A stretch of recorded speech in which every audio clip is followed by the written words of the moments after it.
Olá, seja muito bem-vindo a mais um Doutor Pode. Aqui é o podcast onde o doutor pode. Aqui o doutor pode falar o que ele quiser, se expressar de maneira simples, direta, para você que está assistindo aí na sua casa, na sua empresa, no seu carro, porque a gente sabe, né? Hoje em dia o podcast ele está em diversas plataformas. Olha, e aproveita, se inscreva, clica aí, dê um like, ajude o nosso canal a crescer e compartilhe. Pegue este link aí e mande para os seus amigos, para os seus familiares, porque todo o conhecimento que você adquire, você o guardará para sempre e vai mudar a sua vida. Estamos hoje recebendo aqui um doutor. Eu não gosto nem de ficar falando o nome não, do doutor, especialidades. Eu quero que ele se apresente e fale para você sobre a carreira dele, as especificações, para que a gente possa iniciar a nossa conversa aqui, o nosso bate-papo. Olá, doutor, tudo bom? Tudo bom, um grande prazer estar com vocês e com a sua audiência. Doutor, se apresente aí para os nossos espectadores. Meu nome é Sérgio Marcucci, eu sou médico formado há 30 anos. Esse ano nós tivemos uma festinha de 30 anos. E sou ginecologista. Dentro da ginecologia tem algumas subespecialidades que a gente acaba desenvolvendo, né? A mastologia, mas eu nunca nem divulguei porque não me formei. E a sexologia, e sou nutrólogo. Essa área da nutrologia tem 25 anos que eu exerço, e sou mestre em tecnologia de alimentos, isso aí dentro da área da saúde, né? E aí, paralelo a isso, para a gente aumentar a nossa capacidade de viver e de conviver, eu fiz direito também, eu sou advogado. Advogado também, então também. Doutor é doutor em várias áreas, né? Mas o título de doutor, ele é mais social do que pessoal. Né? Mas o pessoal tem o costume, né, de conversar com os médicos, advogados, e sempre proferir o doutor. Sim. Por isso que nós colocamos aqui o nosso podcast de Doutor Pode, porque... Doutor Pode. Então eu posso 2 vezes. Pode. Doutor, fala um pouquinho então pra gente sobre essas questões aí. Por que o senhor escolheu a ginecologia? É interessante, a escolha da especialidade médica. Eu dei até uma aula na Faminas sobre isso, eu era professor de Direito Médico da Faminas. A semana que vem estarei lá com o Eduardo Goulart da Faminas. Sim. Eu abandonei o curso por falta de tempo, né? Eu não consegui continuar. Mas eu dei uma aula sobre como escolher a especialidade médica, né? Então, de um lado, você tem que colocar os seus valores, e do outro lado, você tem que colocar a realidade da especialidade, né? Então, quando eu vou orientar colegas que estão aí iniciando a carreira, eu sempre falo, qual o seu valor? Você gosta de reunião de família? Você gosta de curtir final de semana? Você gosta de passear? Você gosta de ficar muito em casa? Você não se importa de estar ausente? Você pretende ter muitos filhos? Quantos filhos? Aonde que você quer morar? Ou seja, você gosta de se comunicar com o seu paciente ou não? Para você escolher a especialidade, senão você vai ser um eterno infeliz. A felicidade, ela está em você trabalhar com o que você gosta. Sem dúvida. Né? Então, eu escolhi a ginecologia porque eu tenho uma afinidade enorme com mulheres, do ponto de vista assim, de amparar mesmo, né? De viver os problemas, do cuidado, né? Porque mulher tem peculiaridades, valores que são muito diferentes da gente. Né? Nós acabamos de conversar aqui agora, minha esposa falou assim, senta aqui, não, peraí. Eu tenho que estar preparada, minha preparação não é igual a masculina para estar de frente de uma câmera, né? Então, eu gostava muito e eu tinha uma coisa que me irritava, que era atender bêbado. Eu não gostava, eu detesto atender bêbado. Aí eu fiz ginecologia. A primeira paciente que chegou... Você falou, é isso que eu bêbada. Quero. Ela estava bêbada? Poxa! Mas aí é só uma curiosidade da especialidade. Mas eu gosto muito, eu tenho muita afinidade. Mas ela estava bêbada por quê? Ela estava nervosa com a consulta? Não, estava na festa mesmo. Na festa? Ela chegou de madrugada no hospital, bêbada. Mas assim, isso é só uma peculiaridade. Mas aí eu fiz ginecologia, trabalhei durante 15 anos como ginecologista obstetra, fui chefe da maternidade do Hospital São João de Deus em Divinópolis durante 12 anos. Trabalhei na rede pública durante 15 anos em posto de saúde e trabalhei na área privada há 30 anos, atendi já 30 mil pacientes que tem no meu fichário, né, nesse tempo todo. E lá em Divinópolis o senhor conheceu a família Nunes? Família Nunes. Do Ricardo Eletro e tudo mais? Não, o Ricardo Eletro já. O Ricardo Eletro, muito. Nosso parceiro aqui. Claro. Nós Não, até já jantei com montamos, ele e tudo. nós montamos 2 estúdios lá para ele em São Paulo, é nosso cliente aqui da Art Beats. E assim, a família toda muito gente fina, né? E lá em Divinópolis eles... Ele reina. Eu lembro do Ricardo, gente. O cara, quando tem talento, é uma coisa peculiar mesmo, né? Ele tinha uma loja na Rua Goiás, uma em frente à outra.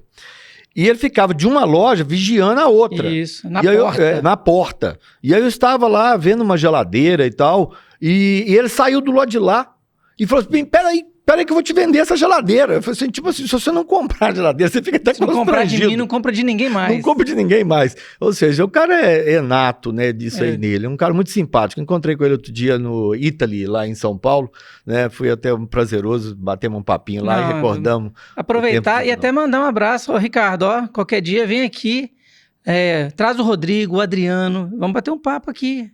Tem muita coisa pra gente colocar aqui também. Ou no Doutor Pod, né? A gente vai poder aprender, claro. Porque ele é um doutor da vida. Claro, aquele cara é espetacular. Ele entrou no Guinness Book como o maior vendedor do mundo. Ele fez 4 mil vendas num dia. Impressionante, né? Mas vamos voltar à nossa especialidade aqui. E depois eu fiz nutrologia, porque eu percebi que o caminho da saúde era a nutrição. Começava na nutrição. Na nutrição. Eu não queria mais aquele caminho de tratar doenças. Eu estava vendo que a medicalização dos pacientes só levava os pacientes para um aumento de ingestão de substâncias químicas. E uma dependência, né? Uma dependência. O paciente chega aos 60 anos de idade tomando, em média, aí 10 medicamentos. São sempre os mesmos. Eu costumo até fazer uma brincadeira com os pacientes. Eu começo a adivinhar os remédios que ele toma, porque são os mesmos, né? E um para cobrir o efeito colateral do outro. Terrível, e assim né, vai. doutor? Terrível. E eu vi que o caminho era nutrição. Aí eu fiz nutrologia. A nutrologia é uma área da medicina que se preocupa com a nutrição desse ser humano, e essa nutrição aí, quem é o órgão responsável por isso é o intestino. Então, hoje, o foco do nosso estudo é o eixo intestino-cérebro, né? E a maior preocupação das pessoas na internet hoje é saúde mental. E aproveitando isso, doutor, a gente já vai pegar um gancho, né? Qual que é a diferença, então, do especialista em nutrição e o nutrólogo? Só para a gente entender, para o pessoal que está nos assistindo. Começa pela formação básica. O nutricionista, ele vai fazer um curso de nutrição. O foco dele é o alimento. Então ele conhece a composição dos alimentos e ele vai usar esses alimentos na nutrição do ser humano. Na suplementação. Na suplementação ou na nutrição do ser humano. Uhum. E aí o foco, então, é o alimento. Do alimento ele encaixa na vida do ser humano. O nutrólogo, ele não trabalha basicamente assim com o alimento em si, mas ele trabalha com o elemento. Então, exemplo, se você estiver precisando de selênio, a tendência do nutrólogo é prescrever o selênio para você. A tendência do nutricionista é te prescrever 2 castanhas do Pará.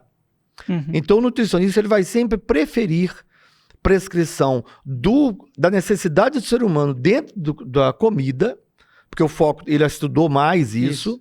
Né? E o nutrólogo vai preferir o uso da substância em si, numa prescrição, numa fórmula. Normalmente a gente trabalha com fórmulas, porque não tem na indústria produtos que atendam a todos. Então, a gente vê a dosagem de vitamina D da pessoa e suplementa ela, né? Então, a diferença básica é essa. O curso do nutrólogo é medicina. Então, ele faz 6 anos de medicina e 1 ou 2 anos de especialidade em nutrologia. E eu observei, doutor, que cresceu muito também as especialidades assim, da pessoa que é ortomolecular. Como que isso funciona junto com o nutrólogo, com o nutricionista? Essa história começou lá em Linus Pauling, em 1956, e depois foi quando ele ganhou o Prêmio Nobel de Medicina sobre a teoria dos radicais livres. Essa história aí da ortomolecular, da importância dos radicais livres para a saúde do ser humano. O desgaste, né, das células. É porque viver é oxidar, você Isso. oxida o tempo todo, né? E aí a importância de lutar contra essa oxidação. A cada oxidação você tem uma lesão de DNA. A cada lesão de DNA você está caminhando mais para as doenças crônicas não transmissíveis que matam 60% da população. Essa coisa foi evoluindo, era uma área de atuação e nunca foi reconhecida pelo Conselho como uma especialização, uma especialidade, né? E hoje tem vários médicos que dedicam a isso. A nutrologia é a área que mais se aproxima, mas várias áreas da medicina se interessam por essa questão dos radicais livres, porque interfere na saúde mental, cardiológica, reprodutiva, etc.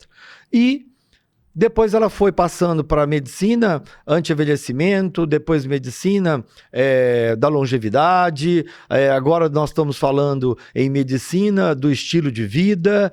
Então, na verdade, é uma medicina que está voltada mais à busca da saúde da pessoa a tratar doenças. Então, esqueçamos a questão de especialidade, porque não existe essa especialidade, né? Então, você não pode falar que você é especialista em ortomolecular, em medicina. É um curso, né? Que hoje em dia é considerado você faz pós-graduações e vai complementando o seu currículo com essa ideia para que você leve sempre para o seu paciente a busca dessa saúde. É mais barato manter a saúde a tratar as doenças no futuro. E sobre essa questão aí que o senhor falou da indústria do alimento, né? Que o senhor até comentou a respeito, teve um congresso recentemente. O que a gente pode falar do que está acontecendo na alimentação, por exemplo, do brasileiro? Que está atrapalhando tanto ou está ajudando? Está ajudando muito pouco. O que vem a evolução? Isso aí talvez daria dias de conversa sobre essa questão da nutrição da humanidade, porque teríamos que contar a história da nutrição da humanidade. Mas vamos fazer um apanhado para a pessoa entender. Mas hoje o que está acontecendo? Os alimentos ultraprocessados, né, que é o que está chegando para o brasileiro agora. O Brasil, ele anda aí num delay com os Estados Unidos de 15 a 20 anos. Isso aconteceu nos Estados Unidos. E agora está vindo para cá. E agora está vindo para cá de maneira muito forte, né? E até as frutas hoje são, entre aspas, ultraprocessadas, né? É óbvio que elas não são geneticamente modificadas. Mas são geneticamente modificadas, tem uma quantidade enorme de agrotóxicos. Você não vê mais aquelas mosquinhas que ficavam em cima das frutas, porque elas simplesmente não apodrecem, né? São frutas perfeitas demais para ser da natureza, né? Então, o alimento ultraprocessado, agora saíram 2 trabalhos científicos atestando o quanto eles são perniciosos à saúde pela quantidade de xenobióticos que tem neles. O que é xenobiótico? Xeno estrangeiro, biótico, biologia, coisas estranhas à sua biologia. Então, isto aí aumenta muito a inflamação silenciosa, o que vai aumentar a incidência das doenças crônicas não transmissíveis. E tá complicado, porque hoje em dia até no alface, na couve, né, tá tendo muito agrotóxico. Tudo. Ali você tem o glifosato, que é uma substância, que é o Roundup, que é a capina química que todos usam. O glifosato, ele, por exemplo, bloqueia a conversão do colesterol em vitamina D. Então, com isso, você tem um aumento de colesterol, uma diminuição de vitamina D. Triglicérides, né? O triglicérides está ligado mais ao carboidrato em si, né? Mas ali meio que parte do colesterol é triglicérides, né? Então, esse é só um dos exemplos. Ali você tem várias substâncias que são introduzidas e outras que são retiradas. Hoje saiu um trabalho agora recente mostrando que diminuiu em torno de 56% a quantidade de microelementos, de micronutrientes nos alimentos nos últimos 100 anos. Que loucura, né? Então tem estudo mostrando assim, a composição de uma cenoura em 1920, a composição dessa cenoura em 1970 e a composição dessa mesma cenoura hoje. Ela é completamente diferente. Então, por isso que hoje a necessidade de suplementação, ela é imperativa. Interessante, né? Eu estive com um teólogo, um pastor, ele até é um cliente nosso aqui no estúdio, e ele falou que aqui no Brasil ele não consegue comer pizza, nada desses alimentos com trigo, que ele fica muito intoxicado, vamos dizer assim. E ele foi a Israel. E lá, ele falou assim, o alimento lá é muito caro. E naquelas andanças, né, de turista, ele falou assim, vou comer um pão aqui em em tal lugar. E ele não passou mal. Aí ele perguntou pro pessoal lá da padaria não, da lanchonete, onde ele comeu, e falou, não, que o nosso processo é totalmente mais orgânico, né? Mais natural. E aí ele foi estudar aqui no Brasil e falou, não, o trigo no Brasil já não é mais um trigo, uma farinha comum, ela é ultra processada também. Isso confere? Algumas regiões, como na Itália, tem um trigo melhor, e aqui no Brasil está super processado isso também? Isso eu posso falar que eu já fui dono de padaria. Ah, então é especialista também. Peraí, pessoal, olha só. Nós temos aqui o doutor, ginecologista, nutrólogo, advogado e padeiro. Olha só que coisa diferenciada. Eu tive uma padaria artesanal em São Paulo. E eu não vou fazer a piadinha de padeiro, hein? Tem a piadinha? Não, depois você me conta. O trigo ele vem sendo fortalecido porque o trigo é uma proteína que está dentro das massas. É uma das lectinas inflamatórias da nossa alimentação. Né? Lectina é um veneno que as plantas produzem para proteger as suas sementes. Então, todas as sementes têm lectina. Você tem que tirar a lectina da sua vida. O trigo é só uma espécie de lectina. E ele vem sendo fortalecido nos últimos anos para que ele consiga dar uma maior estrutura ao alimento. No caso aí, o pão, a pizza, etc. E essa cadeia de proteína, ela foi se tornando muito longa. E o nosso organismo, então, perdeu a capacidade de quebrar. E esse trigo, então, se tornou muito inflamatório. E ele lesa a parede intestinal. Essas microlesões na parede intestinal vão levando a outras intolerâncias, vão levando a uma das intolerâncias mais conhecidas, que é a intolerância à lactose, que hoje grande parte da população tem. E essas microlesões vão levando ao intestino permeável, o que leva a um ataque do sistema imunológico, e aí vem doenças autoimunes, dores articulares, infecções respiratórias de repetição, sinusite de repetição, infecção urinária de repetição. Tireoide também, né? Problemas que é uma doença autoimune. Problemas da tireoide são muito comuns por causa da doença autoimune que ataca. A gente chama isso de reação cruzada, né? Então, e eu tava olhando, o trigo é responsável por eu tava olhando outro dia, a pessoa come o pãozinho francês, pão de sal, de manhã, trigo. Chega na hora do almoço, macarrão. Chega à tarde, um outro pãozinho, um outro salgadinho que tem trigo. À noite ela fala assim, vou comer um hambúrguer artesanal que é melhor. Não, mas tá ali também, no pão, na pizza, né? Então ela fica o dia inteiro passando pelo intestino dela. Toda hora ela está passando pelo intestino dela uma substância inflamatória, uma substância que é agressora à sua flora intestinal e uma substância que vai inflamar o seu intestino. O intestino inflamado, ele não consegue absorver, né? Quando eu pergunto aos meus pacientes assim, como é que é? Seu intestino funciona bem? Eu vou ao banheiro todo dia. Eu falo assim, a função do intestino não é essa? Quando eu pergunto se o seu intestino funciona muito bem, eu quero saber, seus níveis de ferro estão normais, vitamina B12 está normal, zinco está normal, cromo está normal, vitamina C, vitamina B9, etc, etc. Ou seja, os nutrientes no seu sangue estão bons, a níveis ótimos, excelentes. Se estiverem, seu intestino está funcionando bem. Porque a função dele é absorver. Não é a quantidade de idas, né? Às vezes, ir ao banheiro mais de uma vez ao dia é um sinal de um intestino hiperpermeável, um intestino irritável. Né? Então, hoje, assim, se eu for escolher o órgão de maior atenção para mim na saúde do indivíduo é o intestino. E o que faz ele estragar? A alimentação. Impressionante, né, doutor? Então, a pessoa que fica se alimentando aí desses alimentos superprocessados, por exemplo, eu tenho muitos anos que não consumo salsicha. Nossa! Que antigamente... até na escola era dado, assim, às vezes numa merenda, no né? Hospital. No hospital. E aí, sabe como que eu parei de me alimentar disso? Eu vi um vídeo no YouTube de como ela era feita. Não faça isso. Não, mas eu fiz porque eu falei assim, gente, não dá pra comer isso. Quando eu vi também aquele processamento dos nuggets, eu falei, gente, não tem como comer isso. E as crianças comem muito. Não, e o pai, às vezes, até por uma questão, é saboroso, porque realmente viu, gente? A gente fala assim, mas é igual droga, né? É feito para você gostar. O sal, na medida que o seu corpo vai querer, o açúcar que tá ali também junto, né? Então, querendo ou não, o corpo, acho que dá uma explosão de sabor, né?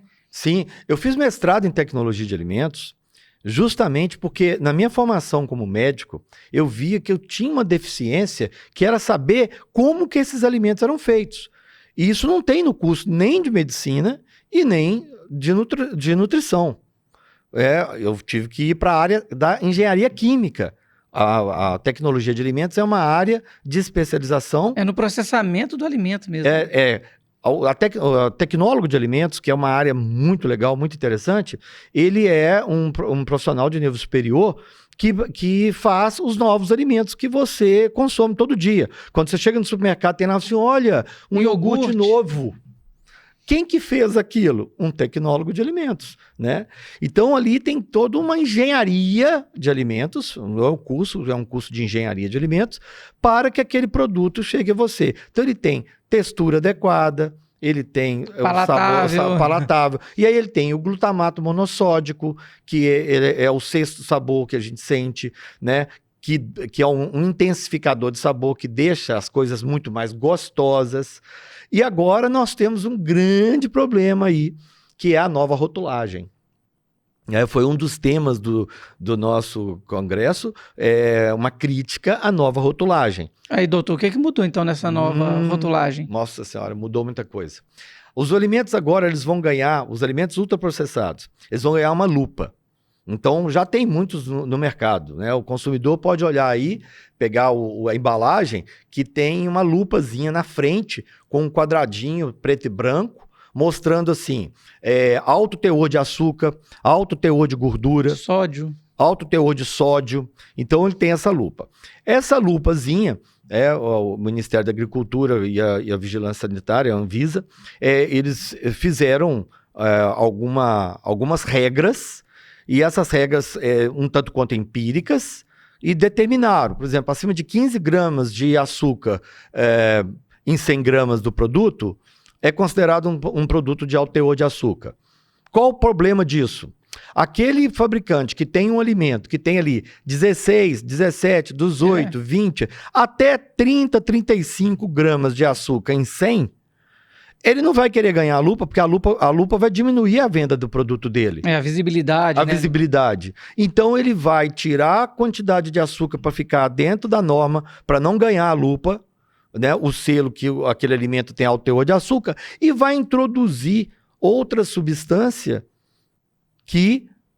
para dar o mesmo sabor desse alimento, que é um adoçante artificial. Uma sucralose da vida. Uma sucralose da vida, eu não queria falar o nome. Não, mas aqui no podcast a gente pode falar tudo. Então, não tem esse problema. Antigamente, quando a gente pedia para o indivíduo assim, olha, não coma alimentos com edulcorantes. Edulcorantes são os adoçantes, né? É um tiro no pé aquilo. Foi um grande golpe que nós caímos, são os adoçantes, né? Melhor de a sucralose mesmo parece que adoça 600 vezes. 600 vezes mais uma loucura, do que né? Um pouquinho de sucralose é suficiente. E aí os trabalhos científicos estão mostrando o seguinte, quando você põe a sucralose sozinha, ela tem um poder deletérico horrível no nosso intestino. Agora, quando você põe ela junto com o açúcar ou a maltodestrina, ela duplica o poder dela inflamatório. E é o que está acontecendo nesses alimentos. Então, antigamente, para você evitar a sucralose, é só você não comer alimento Diet Light. Agora mudou. Por quê? Porque agora eles vão introduzir dentro de alimentos não diets e não lights, que não estão com esse rótulo. Para chegar no rótulo. Para adequar tirar o rótulo, alimento. Na verdade. Ele é simplesmente um aditivo. Mais um aditivo dentro daquela lista enorme de aditivos. Então é por isso, doutor, que na questão, eu vejo às vezes na parte até de alimentos assim, de proteína, presunto, eles estão baixando o sódio, né? Coloca assim, 30% menos sódio. Eles devem estar... Mas põe glutamato. Então é complicado, né, doutor? O povo tem que ficar muito atento e fazer aquilo que alguns doutores aí falam, né? Descascar mais e desembrulhar menos. E o pior de tudo, doutor, outro dia eu estava no supermercado com minha esposa, que agora a gente fica olhando o carrinho, né, de todo mundo. A gente começa a alimentar um pouco melhor. E aí eu estava vendo, assim, um carrinho de uma pessoa, assim, ela estava com 3 pacotes de açúcar, 3 de arroz. Eu falei, gente, tudo ali vira açúcar. Tudo vira açúcar, exatamente. Eu falei, então essa pessoa no mês ali, ela vai consumir 6 pacotes, 30 quilos, lógico, né? Não uma pessoa só, mas a família. 30 quilos de açúcar, entre aspas. É um absurdo a quantidade de açúcares que a população brasileira está consumindo, né? Exatamente. Quando eu falo isso para as pessoas têm muita dúvida. Mas que dieta que eu sigo? Porque existem dezenas de dietas, dezenas de pessoas falando de dieta, uma quantidade enorme de informação. Eu falo assim, olha... E qual profissional que está certo, né? Porque tem profissional que fala, não, se você usar tal alimento, vai funcionar para você. Você tem que usar ali dieta... Existem 2 tipos de dieta. Não vamos voltar à questão do carrinho aí do assunto. Vamos lá. 2 tipos de dieta só que existem. Ou você tem uma dieta hipocalórica balanceada, que é esse nome bem legal, né? Quando você põe um nome assim, balanceado, parece coisa boa. Dá aquela sensação de segurança, né? A democracia, né? Então, hipocalórica balanceada. E do outro lado, você tem as dietas restritivas. Só tem essas 2 dietas. Ou você vai contar calorias... E aí você tem, em termos de carboidrato, segundo a pirâmide alimentar básica, né, de Harvard, você tem 50% a 60% de carboidrato, 15% de proteína, 25% de gordura. Esta dieta, lembre-se, fez a população chegar a 62% de sobrepeso que nós temos no Brasil hoje. Essa é a dieta hipocalórica balanceada. Alguém tem que falar que isso aí tem algum erro, porque não é possível. E muita gente morrendo com ataque cardíaco. E essa é a dieta queridinha da parte ortodoxa da nutrição. Da literatura, da literatura, entendeu? Eles usam a literatura, não estudam, né? Não. Pega um conceito já criado e repassa. Então essa dieta levou à obesidade no mundo.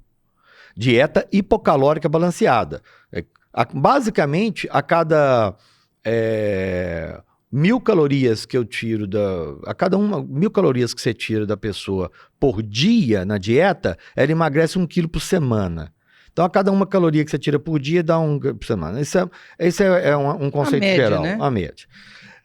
Do outro lado, você tem as dietas restritivas. Aí a turminha de cá, que opta pela dieta hipocalórica balanceada, que defende essa ideia, colocou um apelido nas dietas restritivas de dietas da moda, né? Então, dietas da moda para mostrar que aquilo ali é passageiro, né? Mas não é bem assim. Então, as dietas restritivas é a dieta que não preocupa com caloria. Então, ela preocupa, assim, o que você pode comer e o que você não pode comer.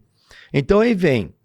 Dentro dessa esteira, começou lá na década de 70 com a dieta do Atkins, dieta das proteínas, isso foi evoluindo. Aí depois a dieta do Paleolítico, a dieta do Dr. Dukan, dieta de Salt Beach, dieta... Eles gostam de nomear, né? De nomear. Cada médico dessa área que consegue uma equipe boa de marketing, uma projeção, vai ter o seu rótulo, dieta do Dr. Sérgio Marcus. Para vender, né? Também a gente tem que pensar no comércio. Tem comércio. Mas, na verdade, o que o indivíduo tem que pensar? Meu DNA tem 10 milhões de anos. A era industrial tem 200 anos. Então, meu DNA ele não está adaptado a esses últimos 200 anos. Meu DNA está adaptado nesses últimos 10 milhões de anos. Sim. Então, como que era a dieta do homem das cavernas? Então, você imagina que você levantou, você está na caverna. Eu falo assim, o programa mais educativo que tem é Largados e Pelados. Né? É aquilo ali, mais ou menos. Você tem pomar? Não. O homem, antes da Revolução Agrícola, ele era caçador e coletor. E era nômade. Andava muito. Quem escravizou o homem em um local só foi a plantação de sementes. Sementes são lectinas. Né? Então, já começa por aí. Então, o DNA nosso é de um homem nômade. O homem nômade, ele come uma raiz aqui, ele come um animal ali. Você assim, como é que é essa distribuição de carne? Eu falei assim, pense que você é um homem das cavernas. O que é mais fácil você pegar? Um peixe, uma ave ou um mamífero? É óbvio que é um peixe. Então, coma peixe pelo menos 5 vezes por semana e coma ave uma vez por semana e uma carne vermelha uma vez por semana. Essa é a proporção, assim, teoricamente, né, de um homem das cavernas. Do organismo humano, né, assim. Entendeu? Pra gente ter uma correlação na dieta original. Quando o seu computador começa a dar problema, o que você faz? Formata ele. E põe ele no original. E nosso corpo é a mesma coisa. Tá dando problema? O que você vai fazer? Formata. Você começa a formatar da alimentação. Então, vá para a sua alimentação original. Qual a alimentação original do ser humano? É uma dieta do Paleolítico adaptada ao nosso meio. Qual que é essa dieta? Uma dieta low carb. Então, é mais ou menos por aí. Uma dieta low carb, que aí você vai precisar de um nutricionista ou de um nutrólogo, para que ele pince da dieta low carb o que interessa e tire os alimentos inflamatórios, né? Um deles é a caseína A1A1. Mas o que é isso, doutor? Essas palavras assim, às vezes a pessoa que está assistindo não entende. Explica pra gente. Abrindo parênteses, é porque essa questão da caseína... A gente vai aprofundando no assunto e às vezes o pessoal se perde. Então vamos explicando. Mas isso é muito importante, porque basicamente a gente tem 5 coisas para comer, né? Carne, queijo, ovos, verduras e legumes. Então eu falo, dieta é uma mão. Carne, queijo, ovos, verduras e legumes. E esse queijo, que é um dos dedos aqui da mão, ele não pode ter caseína A1A1. Então, o que é isso? Eu fui convidado, agora dia 9, tá aí, vou fazer um convite a todos. Dia 9 de junho, vai ter o Mega Leite. Esse ano vai ser em Belo Horizonte, que é o encontro nacional dos maiores produtores de leite do Brasil. Uhum. Então é a feira, né, que chama Mega Leite, vai ser na Gameleira. Então, dia 9, às 13 horas, eu vou dar uma palestra. Fui convidado pela Sociedade Brasileira dos Criadores de Búfalo a dar uma palestra sobre leite A1A1 e A2A2. Então, isso é muito importante esclarecer, que isso faz uma diferença enorme na saúde intestinal das pessoas. Há cerca de 2.000 anos ou 10.000 anos atrás, né, não tem essa data precisa, as vacas do norte da Europa sofreram uma mutação genética, principalmente a raça Holstein, que é a holandesa, que produz maior produtora de leite.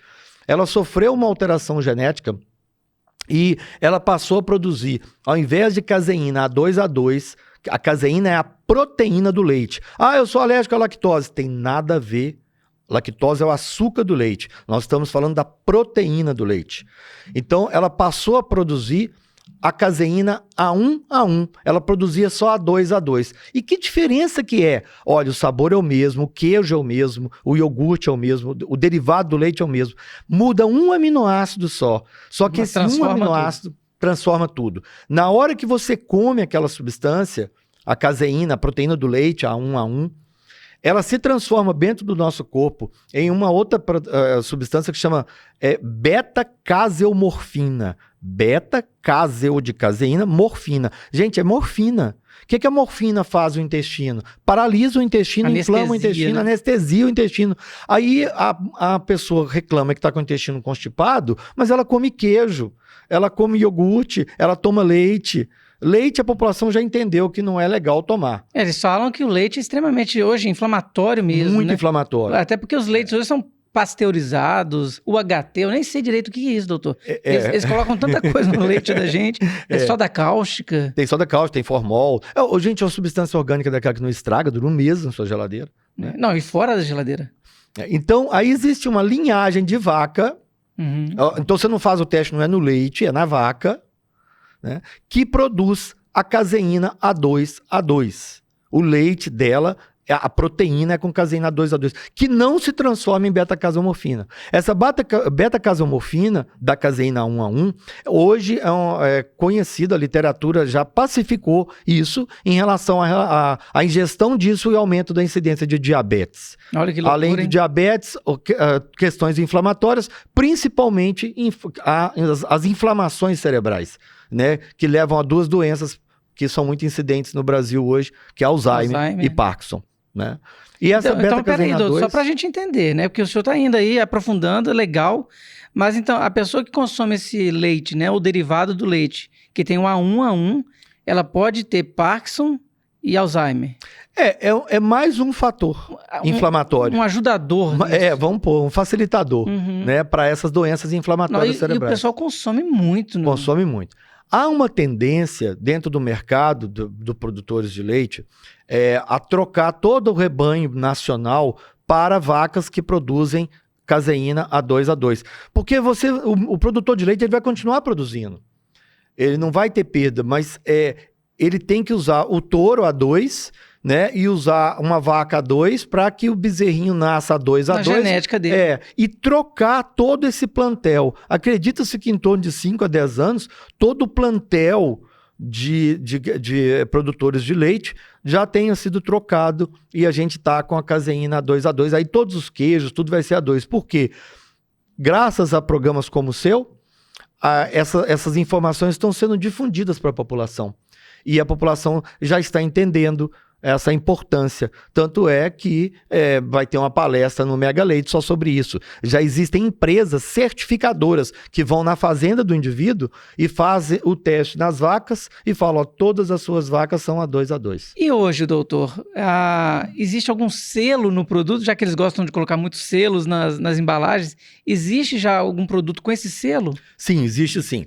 A empresa Bom Destino, que é uma das marcas mais famosas e que é o mais consumo, tem um selo 100% búfala, e o leite de búfala ele tem características muito especiais em relação ao leite de vaca. Ele é bem melhor nutricionalmente falando, porque ele tem uma quantidade de gordura maior, ele é menos alergênico, porque não só de caseína vive o leite ele tem outras proteínas, e a proteína de búfala elas são mais aceitas para o nosso corpo, e existe a vigilância sanitária permitiu que sejam colocados A2A2 na embalagem. Então, como é que eu sei? Você vai na embalagem e olha lá. Tá escrito A2A2? É A2A2. Não tá escrito nada? É A1A2 ou A1A1. E essa questão, doutor, porque assim, o ser humano é um dos únicos animais que consome leite, né? Que se alimenta de leite de outra espécie. E isso, então, doutor, o que causa no nosso organismo? O leite é muito inflamatório por essa questão mesmo, porque ele é imunogênico. Imunologicamente, ele tem muitas substâncias que não são compatíveis com o nosso sistema imune. Então, ele estimula muito o nosso sistema imunológico, levando a reações cruzadas e a inflamação em outra área. Por exemplo, tireoide. Por exemplo, queda de cabelo. Então, o leite, ele é bem condenado, vamos dizer assim, né, por essa questão imunogênica dele. Ele fica irritando o seu sistema imunológico. Eu falo, gente, para de irritar o sistema imunológico. O sistema imunológico não pode ficar sendo agredido o tempo todo. A maioria dos problemas que a gente tem são devidos a um excesso de estímulo ao sistema imunológico. Ele está sempre tentando se recuperar, né, doutor? Porque você está sempre sendo agredido, você está agredindo, né? ele. Então, quanto menos você agredir, melhor. E aí essas reações cruzadas vão desaparecer. Eu tenho casos impressionantes na minha clínica, assim, a retirada da caseína 1, por exemplo, a pessoa para de ter dor nas articulações em uma semana, né? E a retirada das lectinas, a pessoa para de ter rinite e de ficar usando gotinhas pro nariz ali. Que até viciam, né? Que viciam, entendeu? Por exemplo, doutor, no caso assim, a minha mãe, mineira, né? Ela é viciada no café com queijo de manhã. Uhum.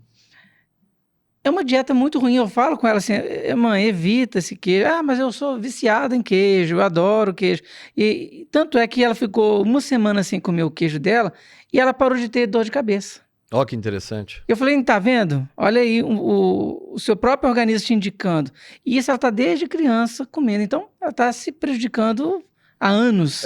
Isso aí, o organismo não esquece, não. Ele guarda mágoa, entendeu? O organismo é vingativo. Ele é vingativo, ele vai... Aquele sol que você tomou lá... Vem um câncer de pele no futuro e tal. Mas é isso aí.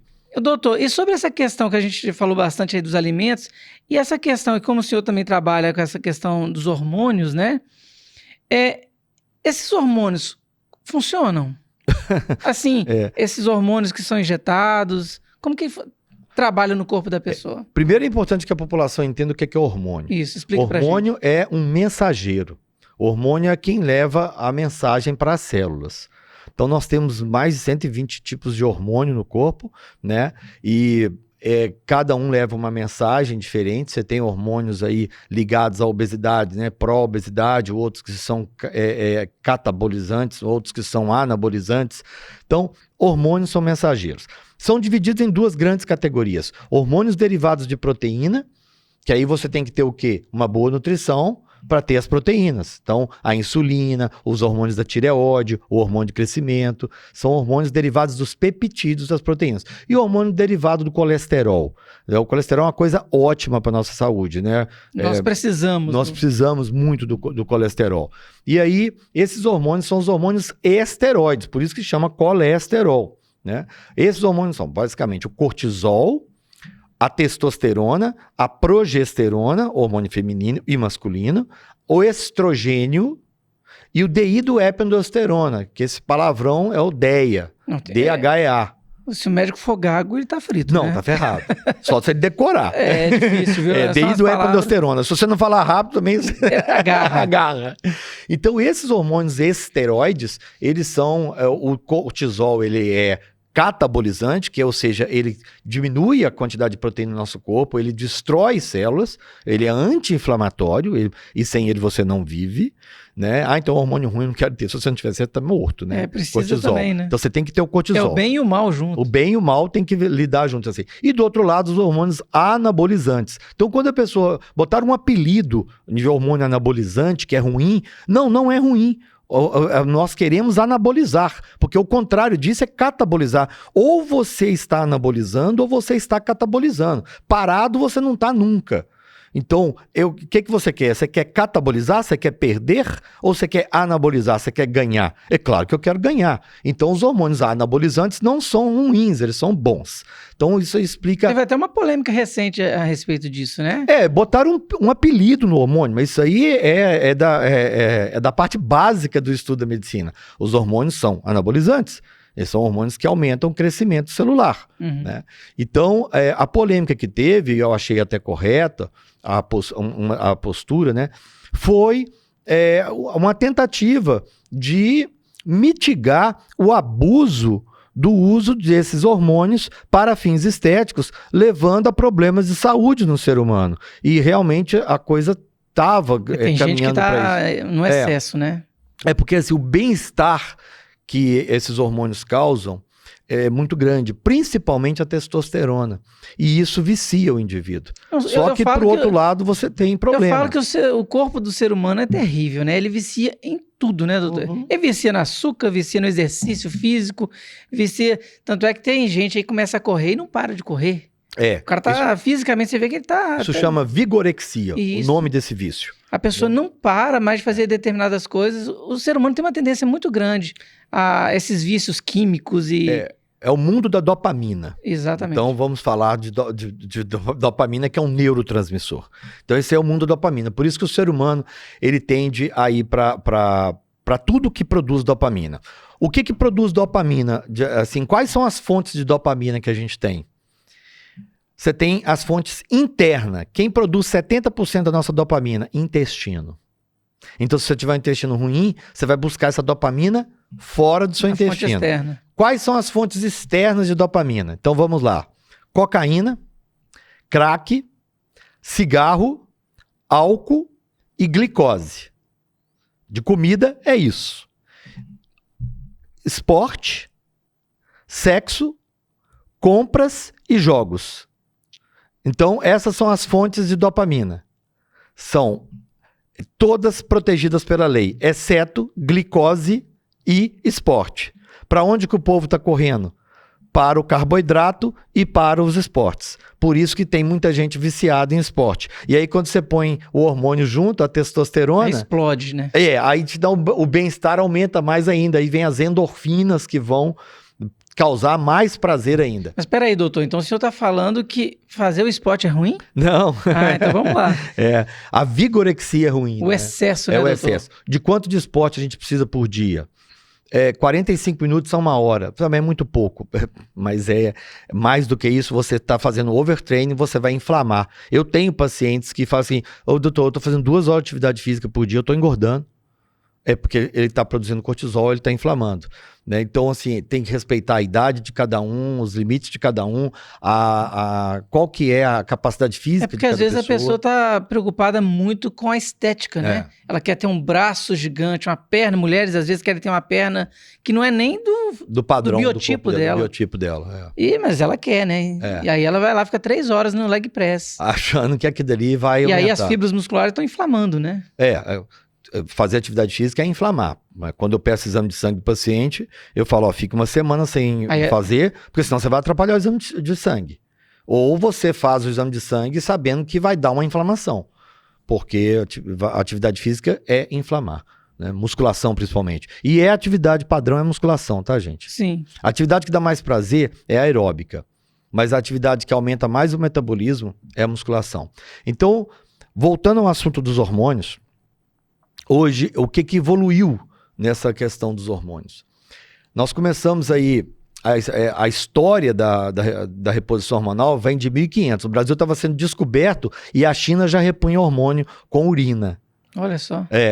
E aí essa evolução foi em 1900, mais ou menos, 1936, 1940, ou seja, no meio da Segunda Guerra Mundial, foi descoberto o Premarin, que é o hormônio conjugado equino. Hormônio conjugado equino, hormônio de égua. Esse Premarin foi muito usado até a década de 70, apenas ele, e aí descobriu-se que aumentava o risco de câncer de endométrio, que é do útero.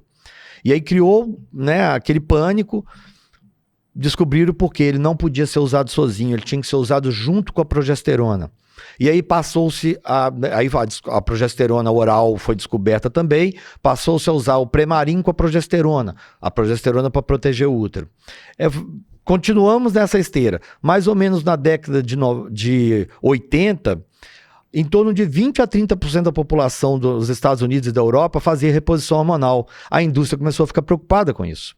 A indústria farmacêutica. Por quê? Porque quem tem hormônio não tem doença. Quem tem hormônio tem saúde. E aí a indústria começou a produzir os estudos científicos que atestaram que hormônios fazem mal. Só que quais hormônios? Aqueles hormônios sintéticos. Aquele hormônio de égua. O hormônio de égua é para quem? Para égua. Exatamente. Não é para o ser humano. Não, teve um conhecido meu uma vez, ele gosta de fazer musculação, né? Aí chegou no meu escritório e falou assim, nossa, Eduardo, eu tô com meu coração acelerado, eu tô passando mal. Eu falei, mas o que aconteceu? Não, que eu tomei me deram uma injeção lá na academia, sei lá onde. Nossa, que loucura. E ele falou assim que ele teve que ir pro pronto-socorro. Ele falou assim, eu vou morrer. Coração disparado. Exatamente. Aumenta a pressão arterial. Né? Eu falei, mas o cara, ele é pequeno, fortinho, tudo bem. Mas assim, eu falei assim, seu organismo, imagina, o cavalo tem quantos quilos? E você? Como que você usa um hormônio? Não, é uma loucura o que eles fazem. Doideira, né? É contra esses abusos que a gente tem que realmente prestar atenção, porque isso interfere com a saúde pública. Né? Então, por isso que os órgãos devem mesmo regular de uma maneira... Fiscalizar, né? E fiscalizar de uma maneira, assim, racional, né? Porque não é que todos os hormônios fazem mal. O que faz mal é o abuso, em tudo. A gente, né? Lampião matava os seus inimigos com sal de cozinha. Né? Então, tudo em excesso faz mal. Água em excesso faz mal. O pessoal fala, tem que beber 3 litros por dia. Eu falo, não, peraí, água tem dose. Se você beber muita água, você dilui seu corpo. Se você diluir seu corpo, você dilui suas enzimas, você dilui tudo. E aí você começa a ter tonteira, mal-estar, passar mal. Encontrar o equilíbrio, né, doutor? Existe equilíbrio para tudo, né? A dose de água é 30, 40 ml por quilo de peso, menos 700 ml, que é a dose da água que tem nos alimentos. É só cada um aí fazer a sua conta. Aí, para quem fugiu da matemática, vai ter que fazer conta até para beber água. Até para beber água. Aí, né, cada um... E assim, doutor, e os efeitos colaterais, assim, a gente tá falando de alguns deles, né? Nessas alterações hormonais. Bom... O que a pessoa tem? Ela tem tonteira, o que ela tem? Dentro dessa esteira da reposição hormonal, você repõe algo que você já teve. Então nós temos aí 2 pré-requisitos para repor hormônio. Você repõe algo que você já teve. Se você nunca teve, não é repor, você está dando. Então, você não repõe o hormônio com um hormônio sintético. Você nunca produziu aquilo, então você tem que repor com o mesmo hormônio que seu corpo já teve. Esse é um pré-requisito. O segundo, você tem que repor do jeito que a natureza te deu. Então, alguns hormônios são secretados durante o dia, pela manhã. Então, você vai repor o hormônio da tireoide, de manhã cedo em jejum. Você vai repor o cortisol, uma dose de manhã cedo em jejum, uma dose menor à tarde. Você vai repor melatonina. Você vai tomar melatonina de dia? Não. A melatonina, ela começa a ser secretada às 2 da tarde, ela tem um gráfico. O pôr do sol ali. E aí, na hora que o sol se põe, a escuridão aumenta. Lembre que nós somos um ser lá de 10 mil anos atrás, não tinha luz elétrica não, né? Então a melatonina aumenta muito com a escuridão. É o povo da roça, é o animal. Olha para o comportamento do animal, a galinha ali escureceu, ela vai para o puleiro. Então o que nós deveríamos fazer, né? Na hora que escureceu ali, você já faz a sua higiene do sono e cama. 8, 9, 10, 9 da noite você já devia estar deitado dormindo. E acordar com o sol às 5 da manhã. Esse é o correto. Só que aí a vida moderna... A vida moderna transformou. Luzes para todo lado, né? Exatamente. São facilidades. São facilidades. Então essas luzes impedem que a gente produza melatonina, e aí você é obrigado a repor aquela melatonina para ter o pico do sono ali no momento que você vai para a cama. Então os hormônios têm essa característica. O excesso faz mal, de toda maneira. O que foi evoluindo? A relação da reposição hormonal na pausa hormonal da menopausa e da andropausa. Então, menopausa é a parada da menstruação da mulher, né? Então, o período chama climatério, é um período que vai 5 anos antes até 5 anos depois da menopausa. E a andropausa é a diminuição da testosterona no homem, que começa aos 35 anos, e você começa a sentir isso aos 45 anos, né? Guardando as peculiaridades de cada um. Então, o que as pessoas sentem? Desânimo, cansaço, perda de energia para a vida, dores, queda de cabelo, unha fraca, pele seca, coceira. Idoso tem muita coceira, principalmente chega até a ferir algum. Chega a ferir e tal, né? Aí a diminuição de libido é a queixa mais frequente, mais sensível de todas elas. Então tá ligada também àquela questão dos desejos, né? Tá lá ligada a diminuir a dopamina. A pessoa era um prazer que ela tinha, ela não tem mais. Não tem mais. Então o organismo dela pode ficar até deprimida, né, doutor? Sim, aí ela vai pro antidepressivo. Ela deveria ir repor o hormônio que tá faltando. E ela tá lá tomando um antidepressivo. Aí ela mascara o sintoma com um antidepressivo. E ela continua sem desejo. Continua sem desejo. Porque o antidepressivo ainda diminui mais a libido. Mais o libido ainda, né? Então esses são os as questões assim, em termos de sintoma. E o excesso também tem sintomas, né? Obviamente que hoje a gente tem uma tecnologia que são os implantes hormonais. E esses implantes, obviamente, como toda tecnologia, ele veio para melhorar e para corrigir problemas do passado. Então, quando você repõe o hormônio, você tem que repor do mesmo jeito que a pessoa tinha.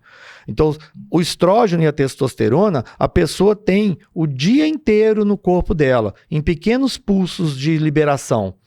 E se você vai repor, você tem que repor assim. Se você repõe com comprimido, você toma um comprimido agora, você tem um pico hormonal aqui. Esse pico hormonal, o organismo entende aquilo como excesso. Aí sim você vai ter os problemas, o câncer. Aquele excesso é que é problemático. Se você repõe com um gelzinho, você vai ter um pico também. Esse pico também é interpretado como excesso. E à tarde você tem um vale. Então, o organismo não gosta de picos e vales. Ora você tem muita energia, ora você tem pouca energia. Ora você tem muita energia, ora você tem pouca energia. Isso é muito cansativo. Então, o organismo ele gosta de uma constância. Então, os implantes vieram para dar esse equilíbrio. E aí você introduz um pequeno comprimidinho no subcutâneo da pessoa, que subcutâneo é a camada de gordura. Não é um procedimento muito simples, não dói absolutamente nada, e coloca ali uma dose específica. Para cada paciente, então. É essa, para cada paciente, ele é personalizado. Eu até vi no seu Instagram, doutor, o senhor colocando lá umas embalagens, né, do que foi feito. Eu vou guardando, É um toque não, né? Não é toque. Não, eu vou guardando. Eu coloquei muitos anos e fui jogando fora, depois eu vi que era interessante. Até para as pessoas verem, as pessoas verem assim. Uso. Um dia que eu coloquei muito implante, eu fiquei impressionado com a quantidade, eu falei assim, olha, eu vou começar a guardar. E esses implantes, eles são individualizados, então? São individualizados. Aí hoje existe um software, a medicina vai evoluindo junto com a tecnologia. Então, que você joga os dados do paciente, você joga peso, altura, idade, sexo, queixas, atividade física, que interfere na quantidade que você consome de hormônio, e as dosagens hormonais no sangue. Aí você pega todos esses dados, compila ele, o software compila e me dá qual a quantidade de hormônio que você precisa. Isto é repor hormônio. Isto aí você consegue mitigar riscos e, obviamente, sobre a vigilância. Existem algumas pequenas contraindicações, são muito poucas, né? Mas a qualidade de vida que você tem com esse procedimento é algo extraordinário. Por isso que tem aquela quantidade de pacientes que são adeptas hoje e não abrem mão dessa qualidade de vida. Porque traz o benefício, né? A pessoa sente, né, no dia a dia. você não consegue mais ficar sem, porque devolve para você uma vitalidade, uma produtividade, uma claridade mental. Você consegue ficar livre de vários medicamentos, principalmente analgésico, tem ação Uma coisa analgésica. que eu percebo, doutor, que muitos médicos, que às vezes têm uma mente um pouco mais antiga, né, vamos dizer assim, que eles acham assim, a pessoa tem dor de cabeça, analgésico.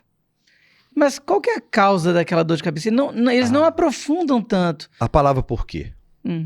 E aí a pessoa vai ficando dependente daquele tanto de medicamento. Eu via meu pai, ele falava assim, gente, tomando 8 medicamentos, eu falei, gente, não tem lógica eu tomar tanta coisa. É pro colesterol, é para isso, para aquilo outro. Sabe, chegava no final do dia, ele ficava dopado. É uma medicação para dormir, uma medicação para acordar, uma medicação para conviver, uma medicação para pensar, uma medicação para animar, né? E vai ficando. E lógico, também tem as práticas, os costumes, né, de comer de maneira errada. Sim, claro. Aquelas coisas que vão inflamando, vão piorando, né? E como, doutor, mudar a mente das pessoas que estão acostumadas a tomar tantos remédios? A polimedicação, né, é um dos temas hoje mais abordados dentro da medicina. Tem que tomar muito cuidado, porque é feito como se fosse uma casinha de caboclo, a gente fala, né? Tem um medicamento que está segurando o outro, que está impedindo o efeito colateral do outro, então tem que tomar muito cuidado. E tudo químico, né? Tudo químico. E na hora que você vai retirar, colocar medicação é muito fácil, retirar é muito difícil. Né? Então, quando você vai retirar aquilo dali, você tem que tomar muito cuidado para não desequilibrar o paciente. Tem que ter um conhecimento muito grande de clínica médica, né, de uma maneira geral, para que você não atrapalhe aquele equilíbrio e leve o paciente de um equilíbrio baseado em química a outro equilíbrio baseado em saúde. Só que você vai precisar da parceria do paciente, porque ele vai ter que mudar o estilo de vida dele. Ele vai ter que mudar. Por exemplo, eu estava lendo a bula outro dia de um medicamento, que eu sou daqueles que lê bula, né? Tem gente que não gosta de ler, mas eu leio. O ansiolítico e o remédio para depressão, né? São basicamente, é o mesmo medicamento, né? Que é prescrito pelo psiquiatra. Os remédios para depressão, muitos deles estão ligados ao receptor de serotonina.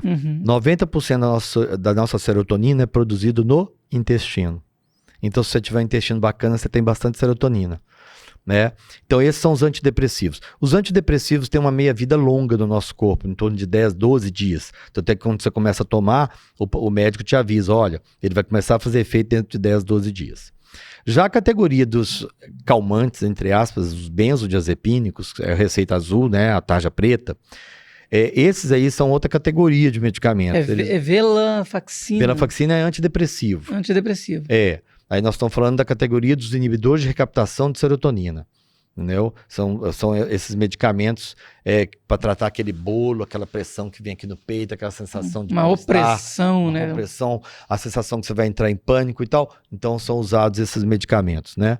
Os ansiolíticos, eles são outra categoria de medicamento, eles agem de outra maneira, não é por esse neurotransmissor, é o GABA, que é o outro neurotransmissor, e eles vão rebaixar a capacidade intelectiva do paciente e as transmissões neuronais, diminuindo a excitabilidade ali do cérebro, fazendo com que essa pessoa fique mais, entre aspas, calma.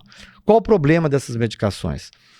A longo prazo, essas medicações, elas vão tirando do seu cérebro a capacidade de plasticidade cerebral. Tem vários problemas, vou falar um deles, tá? O que é a capacidade de plasticidade cerebral? É a incrível capacidade que o nosso cérebro vai adquirindo com o tempo de se adaptar aos intempéries do dia a dia. Então, vamos pegar um exemplo. A gente acha super engraçado uma criança brigar com a outra por causa de um brinquedinho. E aí você fala, empresta o brinquedo para sua coleguinha e tal, e a gente acha aquilo divertido. Mas nós já tivemos naquela situação. Sim. Né? Depois você vê, quando você é adolescente, você tem palpitação porque você vai ter um encontro romântico. Então você tem batedeira, palpitação, coisa que hoje você vai para um encontro romântico assim, você não vai mais ser casado, né? Doutor, vamos manter o assunto aqui, eu sou casado. Entendeu? Mas assim, essa excitação, né? Então o que o cérebro vai aprendendo? ele vai aprendendo, a cada problema que você vai passando, o seu cérebro vai se adaptando. Isso aqui não me estressa mais, essa situação não me estressa mais. Quando você começa a dirigir, você dirige assim, né? Tenso. Não olha nem pro lado. Depois você vai dirigindo, aquilo ali, o carro faz parte do seu corpo, você não... Natural. É natural. Então, isso chama capacidade de plasticidade cerebral. E aí você vai aprendendo, igual a inteligência artificial vai aprendendo, a gente estava conversando. Isso. Né? Aí quando você começa a tomar um medicamento desse, você põe uma barreira entre você e o mundo. O mundo não te atinge mais. Aí você fica numa zona de conforto maravilhosa, né? Se sente seguro. Você se sente seguro, porque deu briga na família. Tô nem aí que se matem. Tô de boa. Aconteceu um problema no trabalho, você não tem palpitação, você não tem mais batedeira, você não tem aquela sensação de opressão, de mal-estar, de vai entrar. Não tem nada, né? Por quê? Você colocou uma barreira entre você e o mundo. Então, o que eu costumo dizer é o seguinte: eu não sou um médico contra a medicação, eu sou, pelo contrário. Existem casos e casos. Se não fossem as medicações, estaríamos lá atrás da medicina, né? Mas o que eu falo para o indivíduo é o seguinte: a medicação é como se fosse um sapato. O seu pé, ele é perfeito, não é? E por que você está calçado? Ué, você está doido, Sérgio? Aqui, ó, piso num caco de vidro, piso num prego. É para proteger meu pé. Mas o seu pé é perfeito. Mas ele não é adaptado ao terreno que você está andando. Se você estiver na praia, você está descalço. Exatamente. Se você estiver ali no gramado, tranquilo, você está descalço. Agora, num terreno que você não conhece, você põe um calçado. Se protege. Então, o medicamento, ele é assim. Você está atravessando um terreno difícil na sua vida? Então, é interessante você se proteger. Aí, aquele medicamento vai proteger o seu organismo para que aquele momento difícil da sua vida não te dê um burnout. Não te cause uma crise de pânico, né? Aquele problema não interfira não aumente a sua pressão arterial, você vai ter um derrame, um AVC, um infarto, né? Então, ele protege o seu organismo contra essa agressão externa. Só que uma hora você tem que atravessar esse terreno. Tem que desmamar. Uma hora você tem que desmamar. O que não está acontecendo é isso. O indivíduo entra naquela zona de conforto. E fica para 30 anos. E aí ali. acabou. Ah, não, tô bem com essa medicação. Não, tô beleza. Tá gostoso, né? Tá gostoso. E aí essa medicação cria outros efeitos colaterais e aí vai vir na polimedicação. E o nosso cérebro, ele é terrível, né? Como eu falei com o senhor, eu comecei uma dieta. Eu não sou muito de doce, doutor. Mas impressionante, eu comecei a dieta, veio no meu cérebro assim, vontade de comer tal doce. Dopamina. Aí sabe o que eu fiz? Eu falei, bebi água. Né? Eu falei assim, não, vamos beber água, já que é dieta. Eu sou meio assim, né? Se é uma coisa, faz aquilo. Mas eu falei assim, poxa, olha como o nosso cérebro tenta nos enganar. Ele tenta trazer aquele benefício, aquela sensação, né, de bem-estar. O único objetivo do ser humano é ser feliz. Nós contra nós mesmos. A nossa luta é contra o nosso próprio organismo. E é interessante, né, como a gente vai... Se a pessoa não tem essa maldade, vamos dizer assim, vai lá assim, vou comer o doce de leite. Claro. Eu vou querer o meu bem-estar. Exatamente. Então, eu estava até conversando com o pessoal dessa área de personal trainer, né? Aí a pessoa fala assim, eu tenho o dia do lixo, né? Eles gostam muito disso, né? Até brinquei outro dia no podcast sobre isso. E aí o pessoal, não, um dia da semana eu tenho que comer aquele hambúrguer mesmo pesadão, cheio de gordura, cheio de tal. Eu falei, mas por que a pessoa tem que meter a cara no lixo? Não. Quer comer alguma coisa um pouco fora da dieta? Até come. Mas para que comer tanto? Para que esse exagero tão exacerbado? Ou a pessoa pode ter o dia do lixo mesmo, ela deve ter um dia que ela come porcaria, doutor? Para liberar o cérebro dela, vamos dizer assim, dessa culpa. Eu sou totalmente avesso contra essa teoria do dia do lixo. Por quê? Tudo tem que ter um porquê. Claro. Né? O principal motivo é a flora intestinal. Você pode até ali ir numa festa e fazer ali o seu dia do lixo, só que você vai fermentar, você vai matar aquela flora intestinal probióticas. Você estava cuidando dela. Você estava cuidando dela. Então eu costumo dizer o seguinte, o nosso intestino é igual um aquário. E aí você tem um peixinho lá dentro do aquário, que é a sua bactéria, a sua flora intestinal. Se você colocar a comida certinha, na quantidade certinha, o peixinho vive, o aquário fica todo transparente, lindo, perfeito.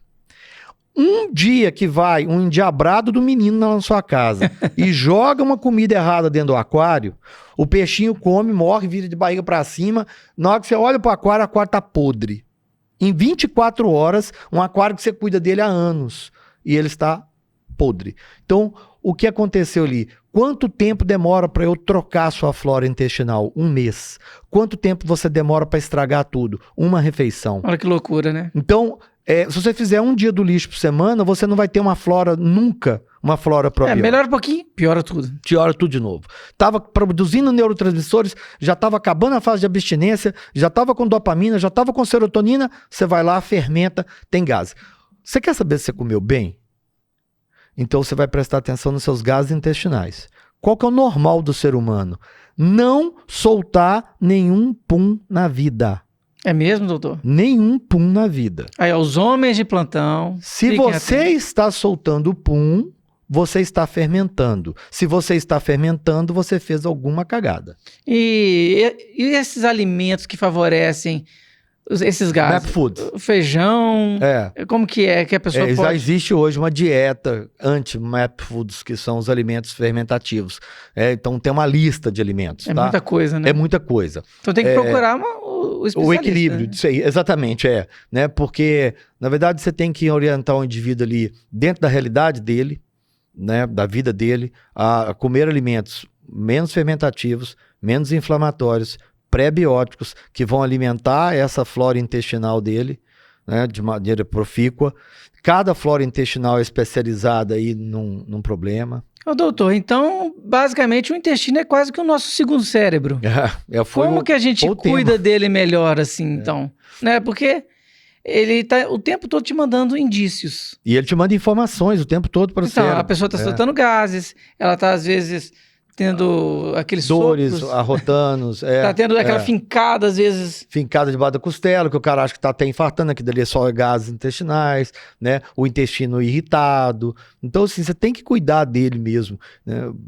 Assim, nós temos 9 metros de intestino, assim, se você pegar um poste, né? Esticar ele aí de volta no poste, né? O poste tem acho que 5 metros, né? Então é bem grande nosso intestino e a superfície de contato é muito maior, que tem as vilosidades. E o intestino, em algumas pessoas, ele vai ficando irritado, ele vai ficando tipo... como se fosse esponjoso. Ele vai perdendo perdendo muco. Ele vai ficando... É muito interessante, né, doutor? A gente acha que vai ter que marcar depois até um outro podcast. Só para falar de intestino. Aprofundar nesse assunto. Que eu creio que acho que 99% do povo está sofrendo. Está sofrendo de intestino hiperpermeável, com então, certeza. Eu quero até aproveitar, pessoal. Você que está assistindo aí o nosso podcast, olha, se inscreva. Coloque nos comentários aquelas dúvidas que vocês têm geralmente a respeito aí do seu corpo. O que você está sentindo? O que está passando com você? Vou convidar o doutor Sérgio a voltar aqui também para a gente aprofundar ainda mais. Ele não falou, eu acho, nem 2% do que pode ser falado aqui. Mas o nosso tempo também, ele é um pouco escasso às vezes, né? Fica aqui. Eu até recebi perguntas aqui falando assim, olha, falar daqueles alimentos que parecem saudáveis e não são. Tem muitos aí que a pessoa come, ela enche a cara de beterraba e a beterraba é cheia de açúcar. Mas será que Mas ela é boa pro outro lado. Ela é boa pro outro lado, né? Então, assim, a pessoa tem que saber dosar. Doutor, deixa aí uma dica pro pessoal que está assistindo a gente. Como que, inicialmente, ela já pode... A gente deu várias dicas. Mas alguma, assim, que a gente fala assim, poxa, essa dica aqui pode transformar a vida de uma pessoa para a gente poder chegar mais ou menos, assim, já no nosso finalmente. Bom, em termos de alimentação, o básico é você tirar da vida as lectinas, que são... Se você olhar para a coisa é semente, você pode ter certeza que é lectina. Soja, feijão. Eu tenho 10 alimentos que eu peço para a pessoa não comer. Pão e derivados de farinha. Doces, açúcar, refrigerante. Nunca refrigerante eu nem comento, que eu não considero ele alimento. Mas é gostoso, doutor. Né? Né? Você vai lidar com a razão ou com a emoção. Essa é outro podcast. Né?